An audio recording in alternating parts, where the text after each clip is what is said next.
Have you ever been somewhere and thought, wow, this place is beautiful? Maybe it's the fine details in the architecture, the sounds of people chatting and enjoying themselves, or simply the energy and atmosphere the place gives off. But you might have also wondered, why are American cities so ugly? It's the cookie-cutter sameness of suburban neighborhoods and the commercial strips surrounded by parking lots, chain stores, and gas stations.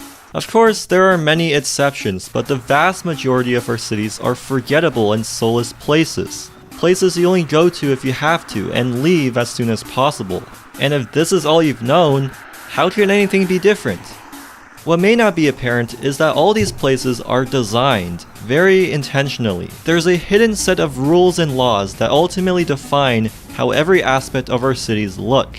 So why are some places so beautiful, and why do most American cities suck? And when I say beauty, I don't just mean visual appeal, but if architecture and urban design reflects our unique values and identity, what do places like this say about us? In the late 1800s, cities were rapidly industrializing, making them crowded, unsanitary, and dangerous. When referring to the urban slums of New York, the 1894 Tenement House Commission called them centers of disease, poverty, vice, and crime. Thus, modernist planning emerged in the early 20th century partly as a way to solve these issues. The idea was that form follows function, or in other words, function and efficiency were more important than visual appeal. Steel, glass, and concrete became the primary materials, and buildings would no longer have decorative details or reference historical architecture. Modernists believed that there is a one best way of building. After the Second World War, America was faced with a huge housing crisis. Thus, modernist planning became popular as a way to mass-produce housing. In order to avoid the decaying cities of the past, new neighborhoods were built far away on the outskirts of the cities. Euclidean zoning laws were used to fully separate residential, commercial, and industrial buildings. Other laws controlled how far back a building had to be from the street, how big the lot was, and even the size of the building itself. The layout of the streets changed from a simple grid to a garden pattern full of winding curves and cul-de-sacs. The combination of all these laws made these suburbs car-centric, meaning residents had to drive in order to get anywhere. And this proliferation of cars completely reshaped our cities. Since suburbanites had to commute downtown, we needed to completely revamp all our infrastructure to support all the cars. Firstly, we needed highways. The Federal Highway Act of 1956 resulted in the interstate system we know today, and was partly meant to move military vehicles in case of an invasion. This was heavily pushed by the Secretary of Defense, Charles E. Wilson, who was also the former president of General Motors. Bruh. So of course, highways were plowed right through cities, targeting minority neighborhoods, and destroying every building in its path. Not even Eisenhower expected this to happen. Of course, it didn't stop there because throughout the decades as traffic increased, highways, roads, and streets all had to be expanded, destroying even more buildings. Even to this day, cities like Houston are spending billions of dollars to expand their highways, which will destroy hundreds of homes and businesses. This is why streets in our cities look like highways.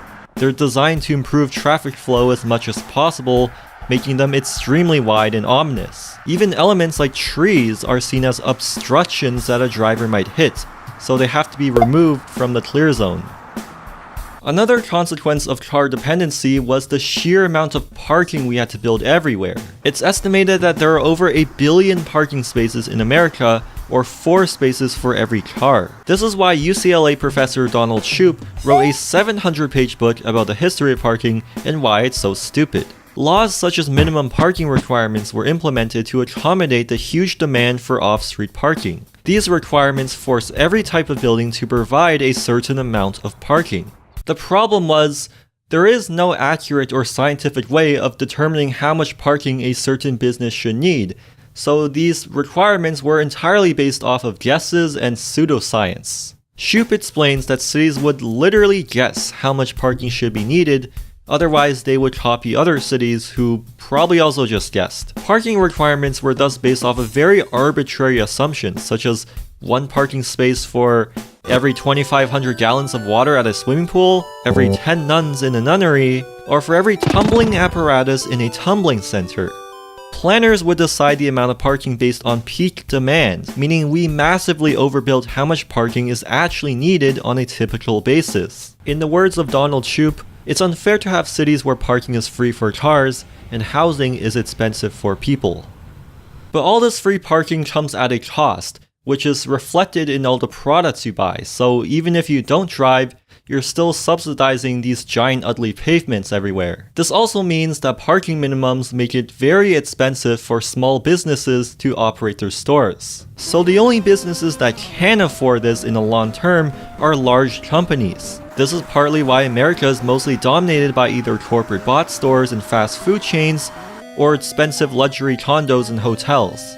Small mom-and-pop shops make a street look nice because they provide individual flair and unique character. To attract customers, they set up attractive window displays and design interesting storefronts. Big corporations, on the other hand, build their stores to be standardized and uniform. Department stores, power centers, and fast food chains are bland and soulless. They're boxy and look the exact same everywhere. The combination of all these vast parking lots and highways left a tremendous irreversible scar on our cities. When you look at old photographs of American cities, you can see just how much destruction had unfolded. Blocks of old beautiful architecture and bustling neighborhoods were completely wiped. Today, you would never know that they had even existed. So despite all these laws and regulations, this is not to say we should get rid of them. Humans like order and structure. We have a tendency to organize and straighten things out. Too much freedom would be chaotic. Take for example the Kowloon walled city. But on the flip side, too much order results in blandness and monotony, like the apartments built across Asia and the Soviet Union, and of course, American suburbs. What we need is a mix between the two, an organized chaos. The historic canal houses in Amsterdam are limited in width and color palettes, but they vary in height, and each house has its own unique decorative elements. Many streets in South America, like this one in Recife, Brazil, maintain a similar form but allow each building to have different bright colors. Similarly, the old Victorian-style houses in San Francisco are nearly identical, but each house has its own pastel color and have slight variations in the patterns and details. Cities also need to be lively and compact. It's no surprise that the most attractive places are full of life. We can see people dining at outdoor patios, buskers playing music, and street vendors selling food. Of course, none of this is possible when your city is spread out with monotonous suburbs and giant parking lots, or full of dangerous high-speed traffic. Now, don't get me wrong, this isn't just a suburb issue.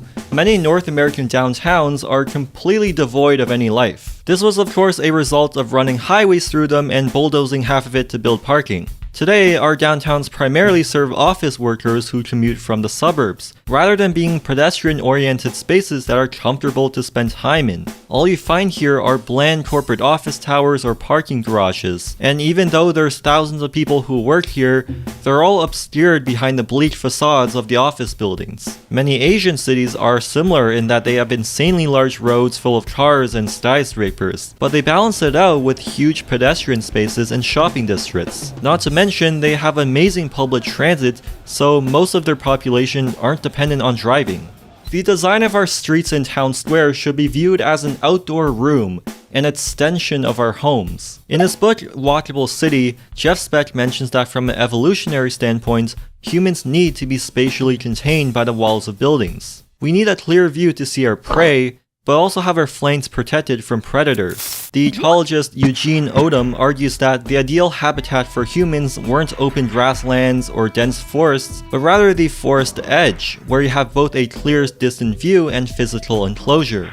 Thus, you'll find that nice places use buildings, trees, or other objects to break up the space and create a sense of enclosure. This parking lot in Beijing cleverly uses trees to break up the space. Contrast that to the strip mall parking lot, which feels empty and depressing.